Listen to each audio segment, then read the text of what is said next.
All right, my fellow chess morons, today we take one step closer to becoming chess masters. Our guide today is Judit Polgar. She's a legend in chess. This game is from 1994, Judit playing the black pieces, so she's going to guide us through, teach us how to use our knights. On the white side is Alexei Shirov, also an extremely strong player, especially in the 90s. Judit is interesting for a variety of reasons. She reached number 8 in the world, which is extremely impressive. She battled with Kasparov. She beat Kasparov. She was the youngest GM at the time she became GM, youngest GM ever at the time she became a GM. She's also known for being one of three sisters. I have a picture here. Judit is the one in the middle. These are the Polgar sisters. They're Hungarian. Their father set out with the goal of trying to prove that geniuses were made, not born, is sort of the overall concept that he was trying to aim at. And so extensive training in chess at a very young age. And all three of the Polgar sisters were successful in the chess world. But Judit was truly the best of the three in terms of chess rating. And she reached a level that very few have. She's also a joy to watch in chess commentary. So big fan of Judit. She's going to be our guide today. We're going to go through the game. At some point, we're going to stop, calculate a little bit, and then we'll finish the game. I'm going to try to move as quickly as I can without getting caught up in the opening, but also learning as much as possible because the goal is to learn. So here we go. Shirov with the white pieces. We are oriented on the black side because Polgar is playing black. E4. C5 is the Sicilian. All the different versions of the Sicilian all follow from this particular move order. So anytime you see E4, C5, this is just the Sicilian defense, and then we go from there. And there's a bunch of them.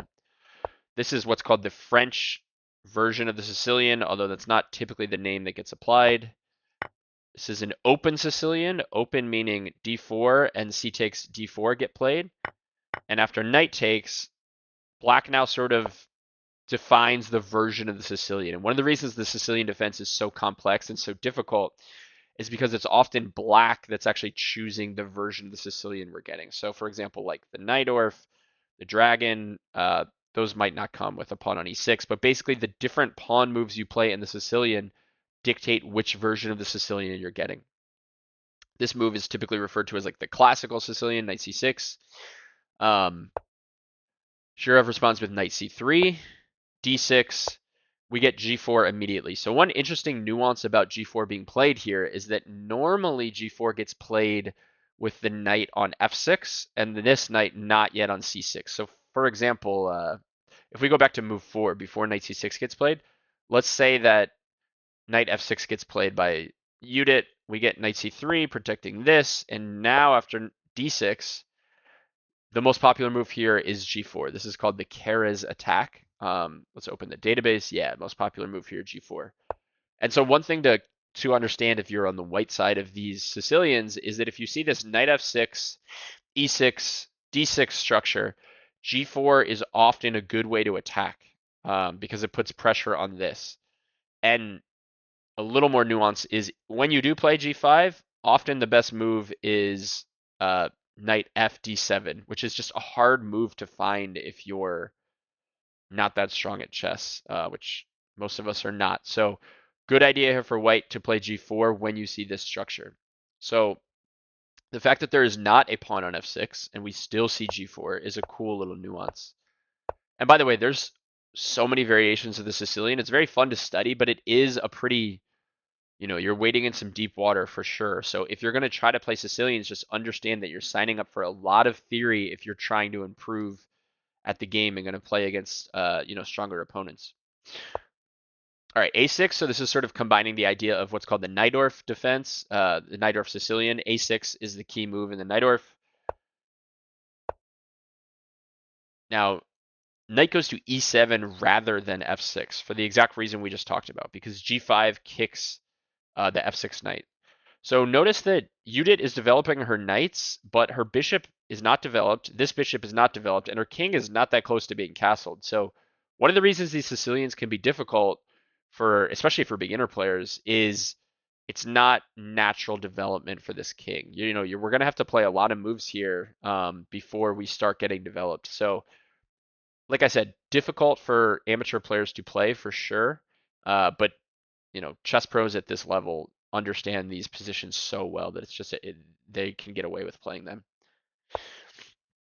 Knight goes back. The reason the knight goes back is just if you play, I don't know, some random move, this is the general idea. You develop while attacking. So white is trying to avoid that. This is a common idea in a lot of Sicilians to not let, once you see these superfluous knights, this knight wants to come here, and in order to do that, this knight has to have a square to go to. So take, knight c6 is a common idea. So because of that, Shirov responds with knight b3 and just says, nope, I'm not letting you break up your superfluous knights here.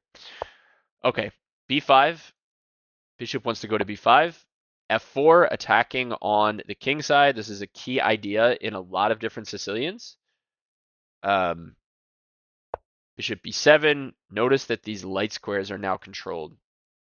These light squares are all being attacked by this bishop. This is a key idea of this game, is how strong this bishop is. So once b5 and a6 get played and there's no c-pawn, because the c-pawn traded on d4, now these light squares become weak. This response is common in a lot of Sicilians. Put the queen on f3 and try to fight back on these light squares. Okay, so first moment to pause here. Judit needs to develop her knights. She has to deal with this superfluous knight situation, and she wants to put her knights on a good square. So if, for example, like knight b4, you probably just castle and then eventually play a3. You're not attacking this anymore, and this knight just gets kicked. So where do we put this knight is question number one. And I think the big takeaway from this game is creating good squares for the knight, and the way that Judit is able to pull this off. So your eye might be drawn to the fact that e5 would be an incredible square for this knight. The problem is we can't actually go there because this f4 pawn is controlling it. So Judit responds with, to my view, an unbelievably creative move, which is g5. g5 attacking f4 and creating this square for the knight on e5. So after takes, we throw the knight in. And by the way, this is a move that, this game took place in 1994. Nowadays, you could just sit here with a computer, turn on Stockfish, and it would say g5 is a great idea because it understands this. But at the time, Judit had to sit there over the board, put this position on the board, and then study it. So this really took a lot of work to find these types of ideas. But the counterpoint is when you have to sit there and learn it, and you're the one making the study guide, you're more likely to really remember these positions rather than we just sort of, turn on Stockfish and turn our brain off, which is often what happens nowadays, including to myself. So g5, pawn takes, knight to e5. This queen is now under attack. Also, one thing to notice is that if this pawn ever moves, the light squares are weak. Key idea here. So queen goes back. Notice that the two things controlling the f5 square are this pawn and this pawn. But this pawn actually does not control the f5 square because it's pinned. Therefore, the problem in the position, problem meaning like if Judit wants to get her knight to f5, we have to create that situation. In order to create that situation, we have to do something about this pawn. And what's the theme of this game, right? If we want to create good squares for our knight, we attack the pawns that are controlling it. So this pawn on g4 is controlling the f5 square. So Judit says, well, we start with this, b4, and now we launch h5. And the idea is we're trying to fight for the control of f5. This pawn, again, is not doing anything because it's pinned. So after takes, Judit has created another beautiful square for the knight. Look at these two knights. They went from c6 and e7 to being absolutely dominant in the center of the board. Now they're attacking so many things. These knights are just absolute crushers. And both of these squares were created by launching pawns at the enemy pawns that controlled these squares. So bishop is hanging, have to do something about that, have to either move it or protect it. Again, you cannot take because of this. Shirov responds with bishop back. Now we have a key idea here. This pawn is attacked by this queen. This pawn is attacked here. Or sorry, this is defended, but there's this key idea of this fork. So takes. All right, we're going to pause momentarily, go into our calculation corner, and then come back up for air. All right, quick calculation corner. Shirov just played knight a5. The threat is knight takes b7, and then along with that threat, pawn takes f5. So we have a knight hanging and a bishop hanging. This knight is hanging if this bishop gets taken. Right now you can't take it because then I take the queen, but after, say I make a fake move and we do this, now this is also hanging. One more thing about this position to note is, oddly, again, I'll make a fake move. This queen being taken is actually not the threat, just because we get it back. But after that happens, now we're still in the same position where we have these two pieces that are hanging. So we got some problems to solve here. And chess is often, a lot of tactics are a situation where you have to solve problems fundamentally. So we probably need to move this knight, or we need to figure out a way to attack the king or solve this issue of the two pieces hanging. How do we do that? So Judit played a brilliant move here. I'm going to reveal it to you, and then we're going to calculate from there. She played the move knight e3. And we're going to calculate the different responses that white can have here. I don't want it to take forever because I don't want to, clog up the video too much, but let's go through it. So first of all, if queen takes, see if you can find the move here that Judit would have played if queen takes g5. I'll give you like 3 seconds and then I'll put it on the board. You can pause me if you need to. Queen takes g5. We have this beautiful move, which not just wins the queen, is also checkmate. There's no square for the king to go to. So after knight e3, we know that queen g5 does not work. And by the way, just as an aside, when we play a move like this and then calculate the responses to it, that's known as vertical calculation, as opposed to horizontal calculation, which would just be, what are my potential candidate moves here? What should I notice? What are my different options? That is what I call horizontal calculation. 93, okay. So queen g5 does not work. Got to find something else. How about if knight just takes b7, what do we play here? This one is probably pretty obvious, but we just take the queen. And after takes back, we're just winning. We're up a queen. No problem. That does not work. What about bishop takes? Oh, I gotta take that back. What about bishop takes? Well, in this version, if queen takes, this is a really cool position because there's not really a useful move for white. Notice that if white plays knight takes b7, we have this check, and after king d1, we have checkmate.